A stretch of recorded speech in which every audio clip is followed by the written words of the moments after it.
Good evening. From UCTV News, I'm Henry Willshire. In the headlines tonight, the debate over Chuck Hagel continues, the hunt for Chris Dorner comes to a halt, North Korea's nuclear tests, and drones in the Middle East. In Washington this week, there are further developments in the nomination of Chuck Hagel. As UCTV previously reported, Hagel is President Obama's pick for Secretary of Defense. Republican senators voted to block Hagel's nomination for another week. They cited unanswered complaints about the attack on the U.S. Embassy in Libya as their reasoning. Democrats responded by accusing Republicans of holding back the president's national security team. Either way, the debate will resume after the President's Day weekend. On the opposite side of the country, the hunt for Chris Dorner is officially over. The former cop declared war on the LAPD. He killed 4 people in a little over a week. Dorner believed he was fired unjustly and accused the police of racism. He was finally found in a cabin on Tuesday and died in a fire. The source of the fire is believed to be a tear gas grenade launched by police. This brings to a close a manhunt during which the LAPD was harshly criticized. Across the Pacific, North Korea conducted a third nuclear test this week. Various agencies worldwide noticed an event similar to a nuclear blast. The North Korean news service confirmed it. This test is in defiance of international treaties, and many nations condemned it. China in particular has said it was upset by these actions. This is unusual, as China usually tries to block attempts to sanction North Korea. Hopefully, the situation can be resolved without too much tension. In an effort to raise awareness about the use of unmanned drones in the Middle East, British writer James Bridle has created Dronestagram. The project, which has been up and running for a few weeks now, uses Instagram to publish pictures of the locations of US and UK drone strikes.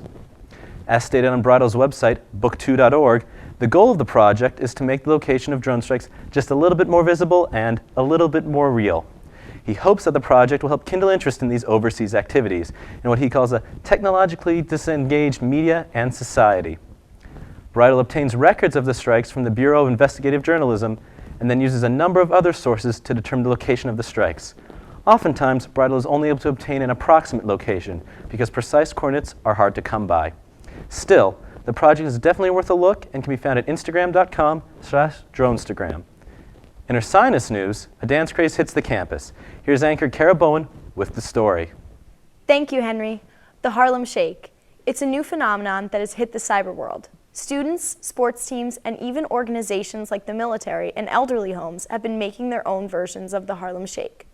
The YouTube videos are going viral across the internet. A UC student and member of the men's basketball team has posted a Facebook page called UC Harlem Shake in an attempt to organize an Ursinus College version of this video. According to the page, shooting took place Sunday at 3 p.m. We are still waiting to see what the final production will look like and if it will make it viral. Stay tuned. With the latest in UC sports, here's anchor Jon Roda with the story. Thank you, Kara. The conference office named Ursinus College senior track and field athlete Chris Roundtree as the Centennial Conference Indoor Track and Field Athlete of the Week on Tuesday afternoon. Roundtree finished first in the triple jump on Friday at the Ursinus College Open with a jump of 45 to 8.5 feet. That mark is tops in the Centennial Conference. His season high mark of 46 to 2.75 feet, which he did at the Frank Colton Invitational, is the 18th best in Division III this season. Now with UC Entertainment, here is senior anchor Shane English. Thank you, John. Escape Velocity, also known on campus as EV, is Ursinus' student-run dance troupe. Opening on February 25th and running through the 27th, Escape Velocity Spring Showcase will feature pieces choreographed and performed by Ursinus' talented dancers. Each performance is entirely student-run, from the organization to the choreography as well as the technical aspects. Preparing an Escape Velocity show is a serious undertaking. Aspiring choreographers conceive, cast, and choreograph their pieces before presenting them for adjudication. EV President Megan Giroux says that designing a dance can flow naturally if the choreographer has vision, but that without clarity, the undertaking is vastly more difficult. Giroux notes that there are typically 10 pieces in an EV show.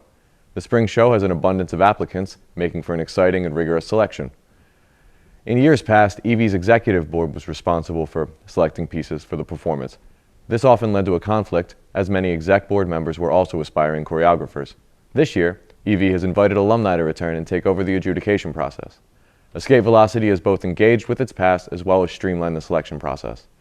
Escape Velocity Dance Troupe performs in the Black Box Theater in the Kaleidoscope on February 25th, 26th, and 27th.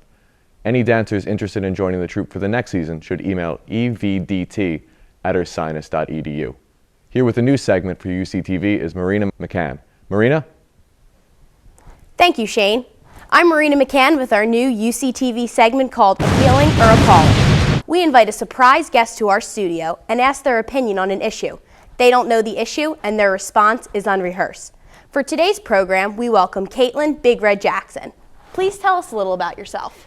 Hi, I'm Caitlin. I am a English and theater double major. I play rugby. I'm in the UC B Naturals, which is the all-girls a cappella group. And I'm super excited to be here today. Great.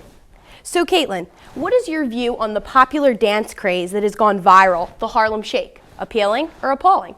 I think definitely appealing. Anytime, I guess like YouTube sensation type things happen, I think that they're really funny, and it's also a cool way to see how things can go viral, like looking at technology and like communication and how things, information in particular, just travels so quickly. Because I didn't even hear about the Harlem Shake until I guess like maybe like 2 weeks ago, and already Ursinus is crazy about it, and there are videos everywhere. And why do you think this is so appealing?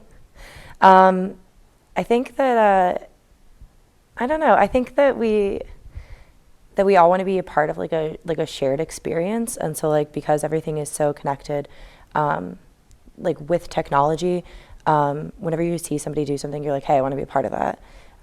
So I think it's really funny, and people always want to be involved in funny things, also. So. That's an interesting view, Caitlin, and thank you for joining us today on UCTV. Oh, thanks. You too. Up next is Renée Tornea with UCTV Health and Science. Renée? Thank you, Marina. There may be new hope for restoring the sight of the blind. The government has approved testing of a device called an artificial retina. The device is implanted in the eye and uses special camera-equipped glasses. It does not fully restore sight, but allows the user to see outlines and basic shapes. The effect is particularly strong if there is a large light-dark contrast. The device only works for certain types of blindness, but has the potential to address many types of blindness. Back to you, Henry. Thank you, Renée, for that interesting report. From all of us here at UCTV, thanks for watching. Be sure to tune in next week for all new segments, as well as surprise performances and guests. Who will you see on TV? Good night, Ursinus. Con los terroristas.